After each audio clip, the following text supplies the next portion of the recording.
Pour contacter Jim le Veilleur, envoyez votre email à jimleveilleur@gmail.com. Et bonjour mes petits confinis, comment allez-vous? On est passé de louveteau à confini. Bon, bah, c'est sympa. On est tous confinés dans cette histoire. On se fait bananer, mais c'est bon, bref. Alors, il y en a qui me disent, ouais, mais t'as vu Jim? Alors, je vais en parler du professeur Raoul et de sa dernière vidéo, bilan provisoire. Il nous explique qu'il est passé de 350 cas d'urgence par jour à 60. Donc aujourd'hui, on est en fin d'épidémie, visiblement en France, en tout cas sur Marseille, chez lui. On a beaucoup de témoignages d'urgentistes qui nous disent que les hôpitaux sont vides, les cliniques sont vides, que c'est pas du tout le grand rush ni la panique, même si on continue à donner l'ordre de ne pas réanimer les personnes âgées de plus de 75 ans qui sont en difficulté respiratoire. On a vu ça dans un reportage France 2, incroyable. Le mec, on le débranche, on l'envoie carrément à Rungis alors qu'il est encore vivant, quoi. On est dans un monde de dingue, on est en train de faire un sacrifice des personnes âgées. Alors j'espère que vous avez tatoué, vacciné votre maman, papa, grand-papa, grand-maman, parce que aujourd'hui, on parle même, Ursula von je sais pas quoi, là, de l'Union Européenne, qui a dit qu'elle parlait même de garder confinées les personnes âgées jusqu'à la fin de l'année. On traite mieux les animaux de compagnie, donc je veux dire, il y a quand même un souci à un moment donné, quoi. Comme si les personnes âgées étaient porteuses du coronavirus. C'est sidérant. Aux États-Unis, c'est pas mieux. On parle de catastrophe absolue. Au Canada, c'est abominable. Les personnes âgées en masse. Ça ressemble à un grand sacrifice humain où on sacrifie d'abord les personnes âgées. Alors bon. Étrange parce que, effectivement, quand on entend parler de professeur Raoul, il nous dit ça. Professeur Didier Raoult, quelle est l'évolution de l'épidémie actuellement? Quelle est sa place dans l'histoire des crises sanitaires? Alors, l'évolution de l'épidémie, comme vous la verrez, pour nous, l'épidémie est en train de disparaître progressivement. Donc, on avait au maximum, au pic, on a eu jusqu'à 368 cas nouveaux par jour. Et là, actuellement, on est plutôt dans la zone de 60-80 par jour. Donc, il y a une diminution très, très significative du nombre de cas détectés, et encore plus significative chez les gens qui viennent se faire détecter alors qu'ils sont asymptomatiques. Donc, il est possible, c'est une des possibilités que j'avais évoquées parmi d'autres, que l'épidémie disparaisse au printemps et que d'ici quelques semaines, il n'y ait plus de cas pour des raisons qui sont extrêmement étranges, mais qui sont des choses qu'on a l'habitude de voir pour la plupart des maladies virales respiratoires. Donc c'est assez banal. Si on essaie de replacer ça dans le cadre des épidémies, des crises sanitaires, vous voyez, on peut mesurer les crises sanitaires avec ces images. Vous voyez les crises sanitaires d'été, vous vous rappelez la canicule de 2003, la canicule de 83 que j'ai vue, vous voyez que l'été, si vous surveillez au fur et à mesure, vous pouvez détecter les crises sanitaires très aisément. C'est une des propositions que j'avais fait quand j'avais fait un rapport au ministère de la Santé. Son cabinet, la DGS ne voulait pas en tenir compte et malheureusement c'est ce qu'il faut faire parce que ça permet de détecter les vraies crises sanitaires. Donc si on essaie de voir si actuellement la crise sanitaire a une incidence sur la mortalité en France, la réponse est non.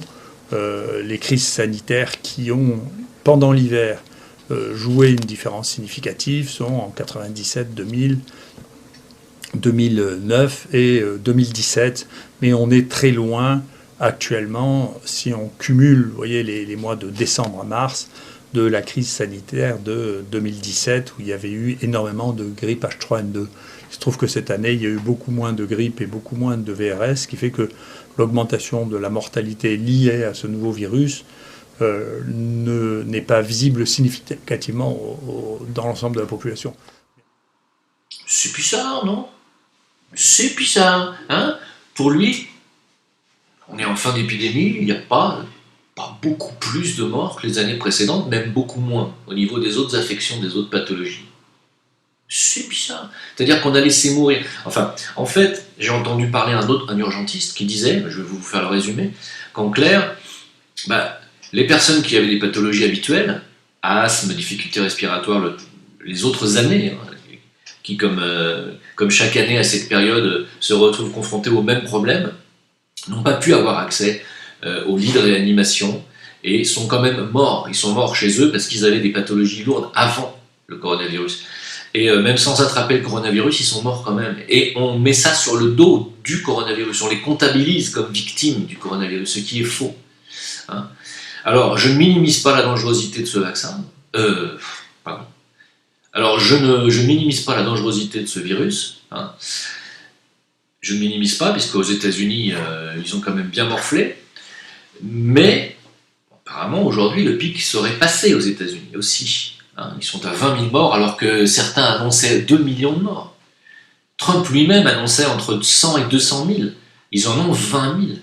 C'est beaucoup, vous me direz. C'est beaucoup, mais c'est quand même beaucoup moins que ce qu'ils annonçaient. Qu'est-ce que c'est que cette campagne, je ne vais dire pas de diabolisation, mais de... cette campagne d'épouvante, en fait, hein, pour que vous soyez littéralement sclérosé, névrosé à l'intérieur de votre appartement, à ne plus pouvoir bouger. C'est fait pour, bien entendu. Hein. C'est fait pour. Le but est là. Alors pourquoi, vous allez me demander pourquoi ont-ils fait ça?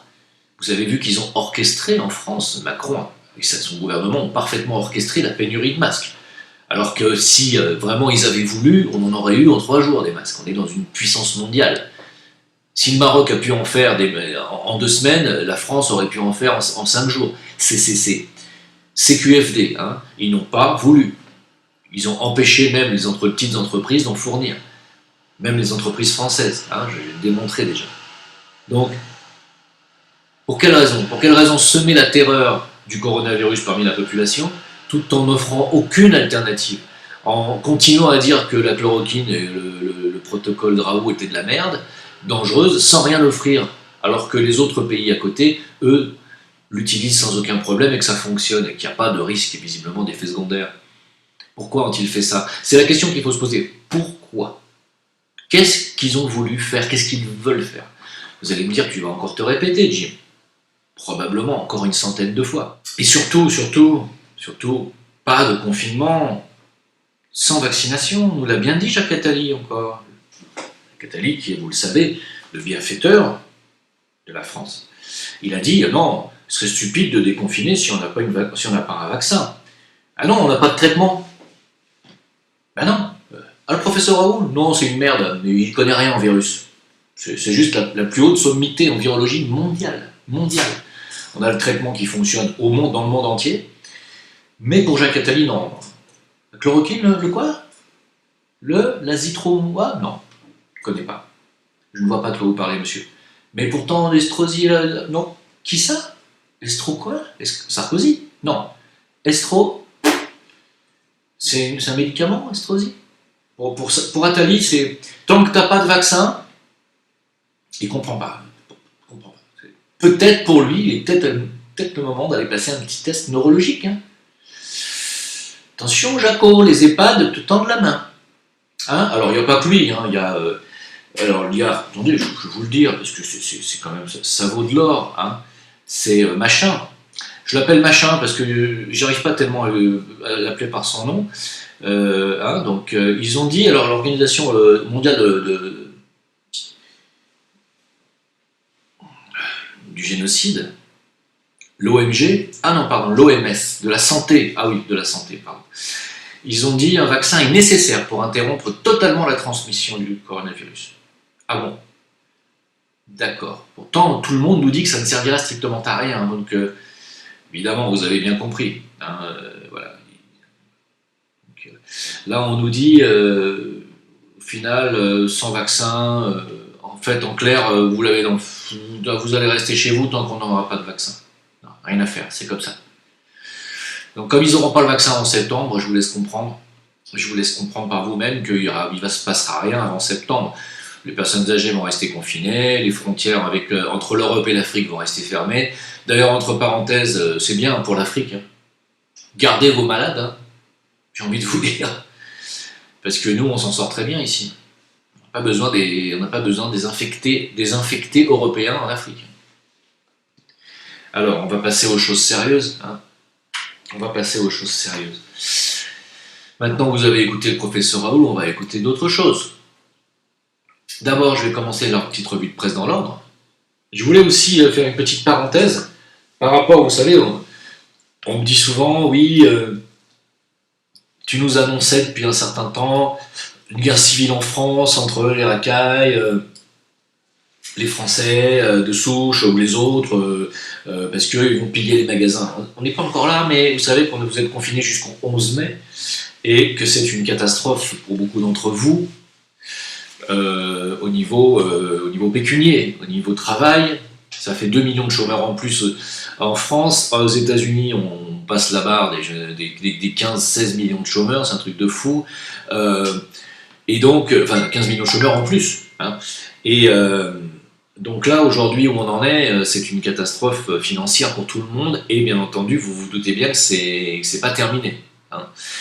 Mais ça n'empêche pas, pour le lundi de Pâques et le week-end de Pâques, les racailles, parce qu'il faut les appeler par leur nom, hein, c'est même, les racailles, c'est gentil encore, je trouve, de mettre en feu toutes les banlieues voilà, de Grigny, d'autres régions de France. Alors on me dit, faut pas trop en parler, parce que ça fait le jeu du système, de vouloir nous monter les uns contre les autres, ce qui n'est pas faux.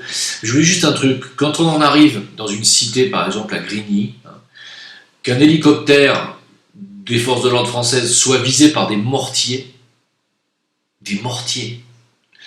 quand on en arrive là, cramer les bagnoles des pauvres gens qui eux aussi habitent dans la cité, qui ne peuvent pas travailler depuis un mois, qui ne pourront probablement plus travailler pendant des mois derrière, et qui vont se retrouver sans bagnole, je pense que quand on en est à ce niveau de conneries et de violence en plus, c'est pas dans une cité hein, que ces mecs-là devraient habiter. C'est dans un zoo, hein. Je déconne pas. Hein. Et encore avec les animaux féroces. Parce que ils ont rien à foutre dans la société, ces gens-là. Rien. Déjà pas foutu de respecter la loi de confinement. En plus, ils attaquent les hélicoptères maintenant avec du mortier. Maintenant, c'est comme vous voulez. Hein. Si vous pensez que ça va bien se finir avec ces gens-là, il faut que vous sachiez qu'il n'y aura jamais de paix avec ces gens-là. Et il faut que eux sachent que quand le système n'aura plus besoin d'eux, s'ils s'imaginent qu'ils sont plus forts que la 5e puissance mondiale, s'ils s'imaginent que s'ils font ça, c'est parce qu'ils sont super forts et qu'ils savent garder leur cité. Si vous croyez ça, les mecs, je vais vous dire un truc, quand ils auront plus besoin de vous, c'est pas, mais vous n'allez pas finir dans un zoo, vous allez être parqués comme des animaux, vous serez parqués. Votre cité, ça va se finir en ghetto pour vous, avec des barbelés autour de vous, et l'armée pour vous garder à l'intérieur. Voilà ce qui vous attend. Mais ça, je l'ai suffisamment dit. C'était une petite parenthèse, hein. Alors, je continue ma petite revue de presse. Vous savez que la France dit on est en récession. Il va falloir payer beaucoup plus. Hein. Il va falloir cracher. Dès que vous allez pouvoir reprendre le boulot, 60 heures par semaine, vous allez être taxé à mort. On va vous prendre votre épargne en plus. Je pense que vous allez pouvoir vous y attendre. Hein.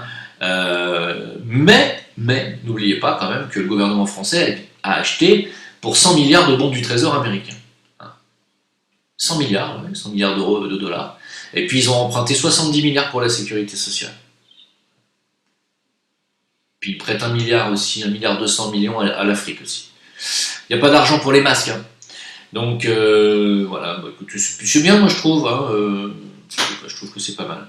On achète 100 milliards de dettes américaines, sachant que c'est à taux zéro, donc ça ne va rien rapporter du tout. Et donc ça ne sert à rien à part faire des conflits d'intérêts avec Trump. C'est bien, moi je trouve que c'est magnifique. Je trouve qu'on est dirigé par des gens, mais vraiment des gens extraordinaires, je trouve. Pendant ce temps-là, en Grande-Bretagne, c'est encore pire qu'en France, au niveau du choix, vous savez, des patients, puisqu'en France, on dit qu'à partir de 75 ans, vous n'êtes plus prioritaire sur un lit en réanimation. En Italie, ils avaient fait pareil. En Grande-Bretagne, carrément, les médecins, ils envoient des formulaires marqués ne pas réanimer, disant aux gens, alors comme les handicapés, pas seulement les personnes âgées, de le signer. Bien.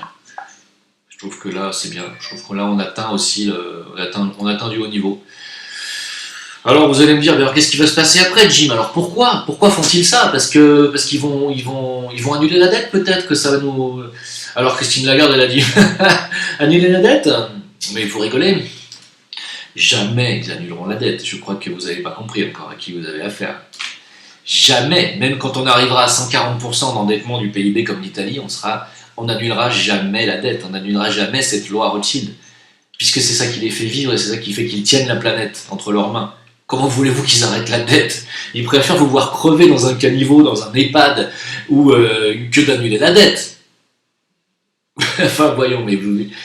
Imaginez, allez, vous achetez un appartement en viager, c'est-à-dire avec du monde à l'intérieur, et vous achetez cet appartement en viager, et une fois que vous avez fini de le payer, enfin, on va dire, normalement, un viager, t'as pas fini de le payer, il faut attendre que les gens à l'intérieur soient morts pour pouvoir récupérer l'appartement. Mais imaginez que cet appartement qui est en viager, pour aider les personnes qui vivent à l'intérieur, vous leur faites un petit prêt, vous leur faites un prêt, vous leur dites, oh, vous savez, si vous voulez, l'appartement, puisque ça va être à moi le jour où vous serez mort, si vous voulez, je peux vous aider à le refaire tout à neuf. Je vais vous faire un petit prêt, avec un petit taux d'intérêt. Bah vous me remboursez tous les mois un petit peu, je vous le défalque du viager, hein, mais vous me donnez un petit intérêt en plus. Et puis à la fin de l'année, en fait, tu t'aperçois que le prêt qu'il t'a fait, enfin le prêt que tu as fait, ça te rapporte plus en intérêt, tu vois, que l'argent que tu prêtes en fait. Tu vas lâcher l'appartement? Jamais de la vie. La France, elle est tenue en viager par les Rothschild et ses copains qui tiennent la dette française. Tu crois qu'ils vont lâcher la France? Ils attendent qu'on meure, exactement comme vous attendez que la personne qui est dans l'appartement que vous avez acheté en viager meure. Ils attendent qu'on dégage. Ou alors ils attendent qu'on coûte moins cher et que ce soit une entreprise viable. Parce que la France, il y a trop de pertes et profits. Il y a trop de vieux, ça coûte trop cher, c'est pas assez productif. La réforme des retraites, non, c'est pas rentable. Donc qu'est-ce qu'ils font? Mais vous croyez qu'ils vont lâcher la dette? La France leur appartient, vous comprenez ça ou pas? Est-ce que vous comprenez que c'est pas Macron, que c'est pas un gouvernement qui tient la France, ni l'Union Européenne, c'est les gens qui nous tiennent par la dette. La dette leur permet d'être propriétaires de la France. Quand vous achetez un appartement, d'accord, vous avez fait un crédit, tant que vous ne l'avez pas payé, mais il n'est pas à vous, il est à la banque. Là, c'est pareil. Tout ce qui existe en France appartient à la banque Rothschild et aux autres. Parce que c'est la loi d'endettement. La France appartient à ces gens-là. Ils sont propriétaires de la France, donc de vous. Hein? Alors autant Christine Lagarde a dit annuler la dette, c'est même pas la peine d'y penser. Le MEDEF derrière, il a dit ah non, mais nous, non seulement il ne faut pas y penser, mais en plus, derrière, c'est remise en cause du temps du travail. Hein, donc ça veut dire que vous avez bien compris que vous n'allez pas rester aux 35 heures et que les RTT, c'est pas pour cette année. Et deuxièmement, les congés payés. Ils ont dit. Hein, parce qu'ils ont dit l'important c'est de remettre la machine économique en marche et de reproduire de la richesse en masse. Pour qui? Pour toujours les mêmes, parce que quand vous aurez produit de la richesse, de toute façon ils vont vous taxer à mort, et les taxes ça va rembourser quoi à votre avis? Les intérêts de la dette. Ça, cling, cling, cling. En plus des intérêts normaux, des 2600 € par seconde. Ah c'est bon, hein, c'est bon. C'est un bon système de prêter à intérêt. C'est totalement interdit par les 3 religions monothéistes, je le rappelle, dans le judaïsme c'est interdit dans l'islam, très très fortement interdit dans l'islam, et c'est interdit dans la chrétienté, ça a toujours été interdit. C'est une punition divine qui attend ces gens-là, divine. Voilà. Mais quand? On ne sait pas, hein, quand et comment surtout. Donc, reproduire de la richesse en masse pour tenter d'effacer dès 2021, donc ça veut dire qu'il va falloir cravacher les pertes de croissance de 2020 qui sont colossales. Hein, donc, vous allez morfler. Pour ceux qui s'imaginent que dès qu'on va dire c'est bon, Macron va vous annoncer c'est le déconfinement, c'est bon, vous pouvez sortir, hein. Ouais. Dès le lendemain, c'est fini. Hein. Profitez-en. Hein. Le soir du confinement, vous pouvez aller boire un pastaga à ma santé, parce que dès le lendemain, il va falloir cravacher. Je vais vous dire que vous n'allez pas rigoler longtemps du déconfinement. Non, ne croyez pas ça. Alors là, non, sûrement pas. Hein. Voilà, donc... alors, par rapport à l'allocution de Macron, du lundi 13 avril, le lundi de Pâques, Aucun remords, aucun mea culpa, nous dit-on. Bah oui, qu'est-ce que tu veux qu'il ait des remords de quoi? Mais lui, tant que Rothschild et la Goldman Sachs et ses copains de la finance lui disent que lui font comme ça, bien, super. T'as réduit, ouais, vous avez réduit un peu les vieux, tout ça. Stop. Tant que lui dit ça, pour lui, c'est bien, il travaille bien. Pour le micro, la caméra, c'est bon, je peux y aller, ouais. Alors, donc, tout va bien, hein, on aura un petit peu plus, 2 semaines de plus, et puis je pense que tout ira très bien, hein. Pas de problème pour le monde futur. Ah, sacré Manu.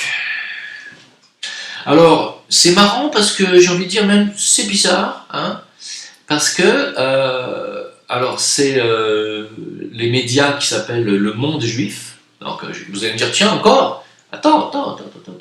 C'est pas moi qui le dis. C'est dans ce média, donc ils en ont fait eux-mêmes la remarque, ils ont dit, tiens, c'est bizarre. Donc Macron fait coïncider le début de la levée du confinement avec la fête juive de Lag BaOmer. Hein. Alors je vais vous dire ce que c'est que la fête juive de Lag BaOmer, puisque c'est le monde juif.info qui nous l'a appris. Et je me suis dit, tiens, c'est bizarre, hein.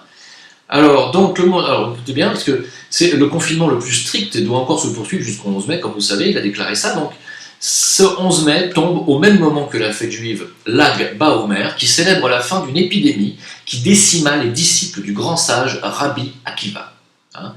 Voilà. Le Talmud relate que dans les semaines entre Pessa et Shavuot, une épidémie frappa les disciples du grand sage Rabbi Akiva parce qu'ils ne se comportaient pas avec respect les uns envers les autres. Ces semaines sont donc considérées comme une période de deuil, ce qui implique que certaines formes de réjouissance y sont interdites par la loi et la tradition. Voilà.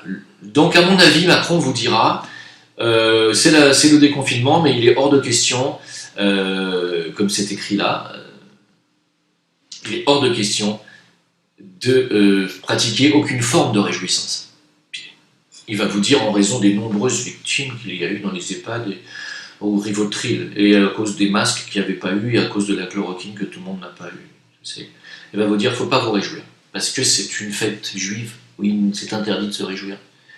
Je ne serais pas étonné. Vous allez me dire encore, Jim, enfin c'est une coïncidence. Macron, il n'a pas calculé le 11 mai pour lui, comme si Macron était aux ordres.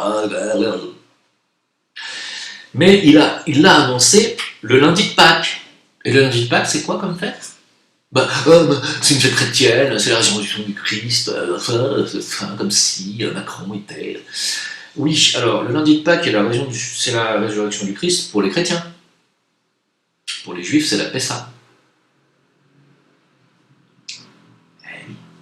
C'est pas la même signification. Hein. Ça fête l'exode d'Égypte. C'est aussi une fête juive, la Pâque. Donc, on a un président de la République qui nous annonce le jour d'une fête judéo-chrétienne, on peut le dire, quelque chose qui prendra fin le jour d'une fête juive. On verra si il nous dira, je suis sûr qu'il le dira, qu'il est interdit de se réjouir. Donc que les fêtes, les machins seront mal vus. On verra, à suivre. Hein, parce qu'il ne faut pas être... Et vous allez me dire, et alors? Rien, tu te démerdes avec cette information, j'ai rien d'autre à dire. C'est juste, je vous dis ce que je vois, c'est tout. Hein. Alors, je vais continuer. Parce que je trouve que c'est beau, la Suisse, hein, en attendant. Juste, petite parenthèse, il paraît que 15 volcans sont entrés en éruption en même temps, enfin en 24 heures. Énorme. Je ne sais pas si c'est du déjà vu, hein, le Krakatoa déjà, même, carrément. Même le Popocatépetl. Non, le Popocatépetl, exactement. C'est bizarre, hein. No comment, j'ai envie de dire, mais c'est quand même 15 volcans, et pas des moindres, qui sont rentrés en éruption au même moment. Alors, à mon avis, la planète va peut-être pas tarder à nous dire qu'elle en a plein le cul de nos conneries. Hein. En attendant, on peut se réjouir de moins de pollution, puisque apparemment les baleines reviennent en Méditerranée, on les voit même proches du littoral, c'est super, les animaux se demandent ce qu'on fout en fait, ils se disent tiens, ils viennent voir, ils vont bien, vous êtes sûr que ça va ou... Ils repartent, ils se disent Ils nous préparent un truc sûrement, donc ils restent pas longtemps, ils sont pas cons. Mais non, pourtant, malgré tout ça, le pic de CO2 est encore plus élevé qu'habituellement. Il n'y a pas de bagnole qui roule, il n'y a pas d'avion qui vole. Les bateaux restent au port. Comment il peut y avoir plus de CO2 que quand tout ça, ça marche pas? C'est bizarre. On se foutrait de notre gueule. Mais non, voyons. Les usines de Gervita tournent à fond. Ne vous inquiétez pas, tout baigne, c'est peut-être eux qui produisent beaucoup de CO2. Vous savez, le Gervita, ça produit du CO2. Et puis vous savez, les vaches, quand elles flatulent, elles balancent du méthane. Hein, donc, non, c'est les rots de vaches qui provoquent du méthane, c'est pas les flatulences. Mais c'est peut-être ça qui bouffe la couche d'ozone, je sais pas, il y a un truc. Hein. C'est bizarre, non? Qu'est-ce que vous en pensez? Je sais pas, moi je vous laisse réfléchir. C'est à vous de voir, c'est pas à moi de voir. Moi je ne fais que relater les choses. Voilà. Alors, bah, j'ai envie de dire, tiens, une usine qui fabriquait du tissu pour fabriquer des masques, bah tiens, elle est brûlée, l'usine encore. Mais qu'est-ce qui se passe alors? Bah alors on brûle des usines, ça fait à peu près 1 an maintenant que les usines crament en France, on ne sait pas pourquoi. Peut-être que c'était des usines qui étaient destinées à fabriquer rapidement des, je sais pas, des produits hospitaliers, des fournitures, peut-être. Peut-être que c'est pour ça que les usines ont cramé en amont il y a quelques semaines, quelques mois en arrière, rappelez-vous. Hein. En tout cas, celle-là, elle était destinée à fabriquer du tissu pour fabriquer des masques. Celle-là, elle a cramé. C'est pas de chance quand même. Oh, c'est vraiment pas de bol. C'est comme Notre-Dame qui se met à brûler juste 5 minutes avant l'allocution de Macron. C'est vraiment pas de bol quand même. Alors, merde. Hein? Alors les mamans avec qui Macron avait promis qu'elles allaient avoir un salaire, tu sais, les mamans qui se retrouvent à la maison avec les enfants, etc., qui ne peuvent pas travailler, là, ils avaient prédit que vous auriez au moins 90% de votre salaire. Hein. Ben non, pas du tout, vous n'aurez rien, puisque vous croyez qu'il y a de l'argent. Il n'y a pas d'argent pour les mamans, il n'y a pas d'argent pour les salariés, il n'y a pas d'argent pour les PMI, PME, il n'y a pas d'argent pour vous. Il fallait mettre 100 milliards dans les bons du trésor américain qui rapportent rien, avec une économie américaine qui va se casser la gueule dans les 6 mois à venir. Qu'est-ce que vous voulez qu'ils vous donnent de l'argent? Il faut qu'ils misent sur le chaos mondial, ils ne vont pas miser sur vous, sur votre productivité, réfléchissez. Vous êtes fait niquer, désolé. Hein? Bon, bref, nous sommes en chute, heureusement, des victimes du coronavirus, aussi bien en Europe qu'aux USA, donc on arrive vers une fin d'épidémie, une pandémie, avec finalement un nombre de morts bien inférieur aux estimations de Bill Gates. Bah oui, Bilou. Bah Bilou, là t'as un peu merdé. Moi, si j'étais toi, je foutrais dehors quand même mon équipe de sondage ou d'estimation, parce que là, ils sont très loin du compte. Très loin du compte. On n'est même pas à 1/100 de ce que vous avez prévu. C'est quand même loin, on est loin. Ah bah non, on est mal, hein. On est mal. Ah, on est mal, moi je vous le dis. Avec une équipe de bras cassés comme la Fondation Bill Gates, on risque pas de guérir. Hein. Pendant ce temps-là, le Pentagone est en panique parce que sur leur porte-avions, tout le monde est malade, quoi. Ils ont tous le coronavirus, c'est bizarre. À croire que le virus arrive vraiment du ciel, ou à la nage peut-être. Non, parce qu'on nous dit que c'est un virus aéroporté. Ah, ça va bien avec l'armée, ça. Ouais, c'est un virus aéroporté, je pense qu'il a dû se dire, tiens, un porte-avions, je vais me poser dessus. C'est pas con un virus. Ça vole, ça a pas envie de se cracher dans la flotte. Hein. Il voit un porte-avions, le truc, il dit oh, bah, je vais là, tiens. Quand même, c'est intelligent les virus, merde. Bien, alors, dernière chose avec laquelle je vais vous bassiner. Vous m'avez gonflé avec la vidéo de Silvano Trotta dont j'ai relayé le fond du message qui est de dire qu'il existe des traitements qui fonctionnent très bien avec 2 antibiotiques, azithromycine, les antibiotiques à ce qu'on appelle... je ne me rappelle plus les noms, j'ai des problèmes avec les noms. Donc, avec les 2 antibiotiques, qui fonctionnent très bien, regardez la vidéo de Trotta, parce que j'ai dit que c'était sa maman qui était médecin.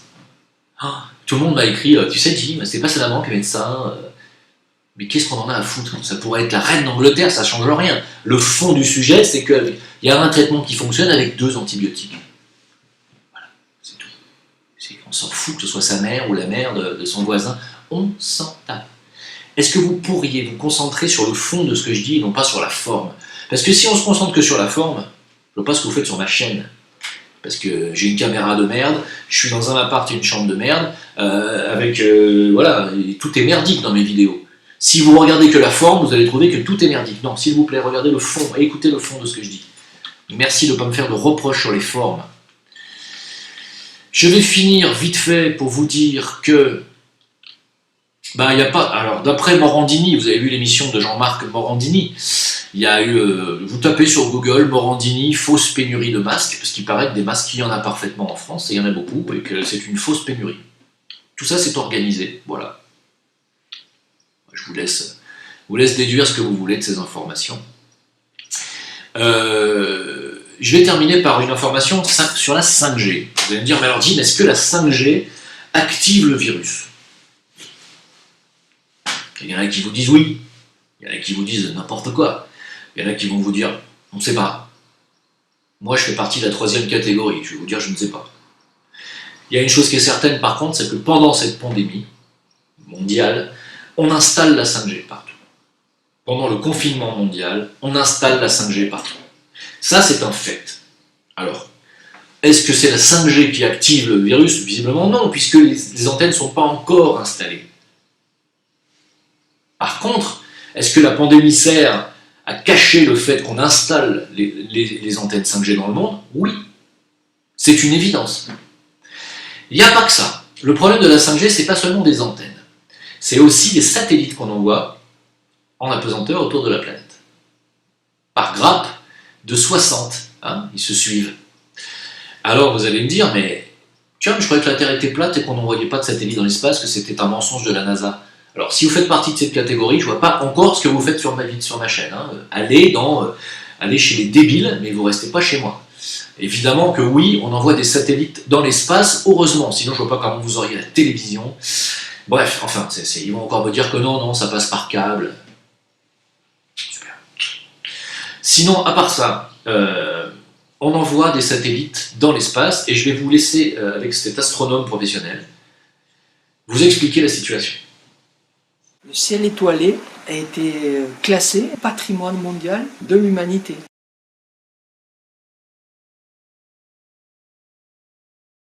Quelques milliardaires se sont arrogés le droit de passer outre ce patrimoine.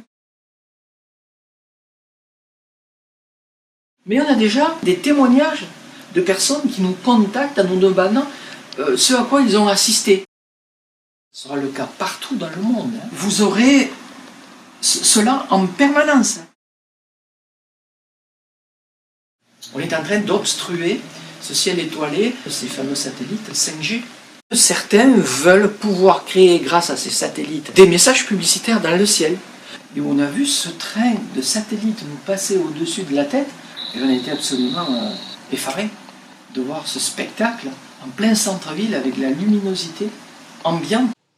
Voilà, donc vous avez compris, en envoyant des satellites par grappe dans l'espace, car ce sont visiblement, parce qu'il faut que pour la 5G, il faut que les antennes soient proches les unes des autres. Je crois que c'est moins de 100 mètres.